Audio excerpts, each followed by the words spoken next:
The Amazons, they whisper, warrior women, as though such a thing was foreign to our sex. Some say they cut off their breasts to aid the flight of their arrows. Some are liars, fabulists. The children of Ares, the daughters of war. No, the Amazons have no fathers. Surely this we know. The Amazons sequester themselves from the world, save for Diana. A gift from the warriors of Themyscira, our Wonder Woman.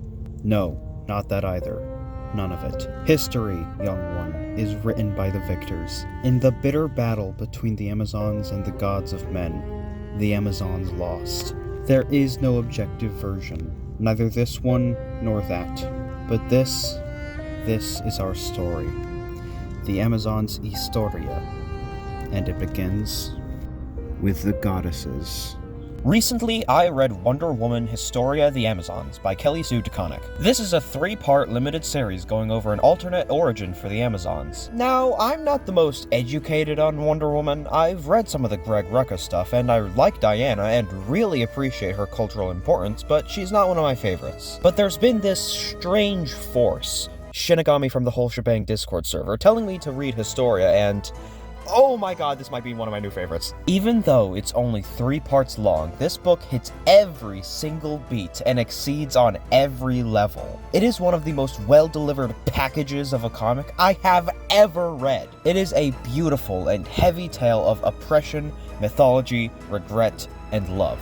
Today, I would like to tell you all about why Wonder Woman Historia is beauty incarnate. So, the basic plot summary is that the goddesses have grown tired of men and their oppression, and thus create a group of their own women to protect the abused women of the world, the Amazons. We follow Hippolyta, a normal human woman who finds herself wrecked with regret. After being saved by the Amazons, she makes it her mission to find them and join them. Hippolyta is a great protagonist, and she really helps the book work. Her regretful actions and her longing to be an Amazon are really what moves the story forward. As a, for lack of a better term, normal person, she grounds the story. There are goddesses and magic and lore aplenty. The Amazons were born as they are, fully grown protectors of women in full armor, but Hippolyta is recognizably human. She's on the ground, connected to the struggles of the world, though she is definitely not the only thing adding to this book's quality. The first aspect of Historia I would like to praise is the art. Each of the 3 books are illustrated by a different artist. Phil Jimenez for the first, Gene Ha for the second, and Nicholas Scott for the third. Each artist brings something unique to the page, yet the book's visual themes and identity is very coherent. Especially in Jimenez's book, I don't think I'm pronouncing that correctly, but Historia's visuals are a masterclass in mythological imagery. It's grand in scale, ethereal in design. The colors range from bright and shining to soft and muted. For the scenes involving gods and goddesses, the composition is insane, and there's nothing like it in the comic medium that I've seen. Every time I turned the page when reading the first book, I found myself staring at it like an idiot because I was just so amazed. Yeah, guys, I'm sorry I have to use screenshots. This book does not hit the same digitally. But that's not to say the earthly scenes aren't good looking as well. They too are wonderful. It's not like these scenes are dull or bland, but they're more muted and realistic colors and visuals contrast with the more supernatural elements. When it comes to these types of grand styles that kind of lean into realism, say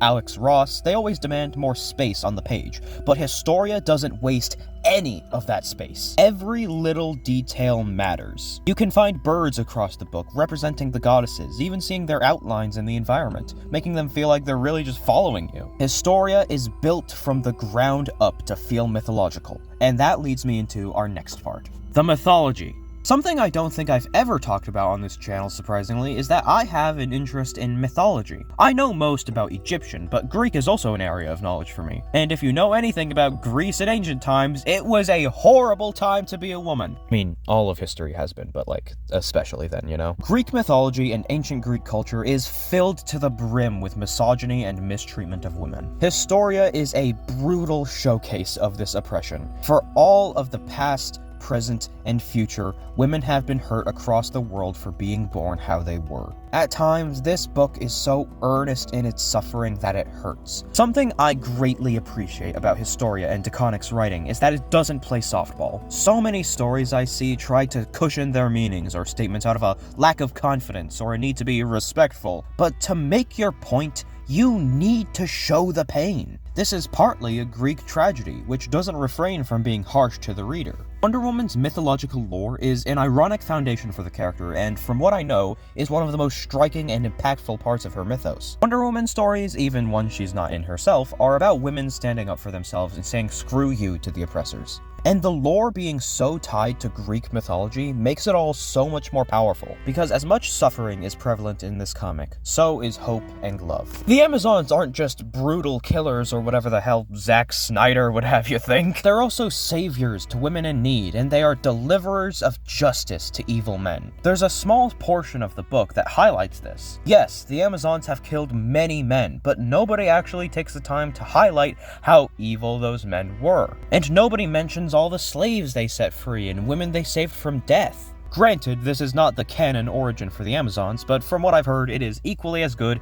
if not better. And I'm really hoping that Paradise Lost for the DCU takes inspiration from this, because I would love to see that. The Amazons come about because the goddesses are defying Zeus and the other Olympians. Every book begins with a showcase of the core goddesses, establishing them as important beings the entire book spawns from. This consistency contributes to why the book feels so rounded, which is a result of the writing. Because like I said earlier, this may be the most well-rounded comic I have ever read. Every single narrative beat, every anecdote, battle, conversation contributes to a larger experience. I don't think I've ever read such a short comic that succeeds in every single regard. I read it in one evening, and yet I feel like I was there to see every step of the journey. It makes it feel like a much bigger and longer story just by doing so much more than a lot of longer series do. Almost like an epic. Hey, like Historia is a perfect example of what happens when every single aspect of a book is put together with love. Every piece of the puzzle comes together to create a masterpiece. The maximalist art, the airtight writing, and all of it is injected with love and care. I was in awe upon closing the book, and immediately described it as beauty incarnate. In conclusion, if you're a fan of the comics medium, like mythology, or just enjoy good storytelling, Historia is a perfect experience. I got my hardcover copy of it for $20 and read it in one evening. There's no reason not to read it. Unless you just, hate women. If so, the door's over there. Just a fancy word for exit, but no one will know what it means. Oh, they will when they get outside. Historia, despite not featuring Diana herself, encapsulates every reason and every argument for why Wonder Woman matters. Even if it's an Elseworlds tale, even if Diana doesn't star in it, in every sense that matters, Wonder Woman Historia the Amazons is the perfect Wonder Woman story. And in every sense of the word, this is a beautiful work of art. Thank you for watching. I hope you all have a great day.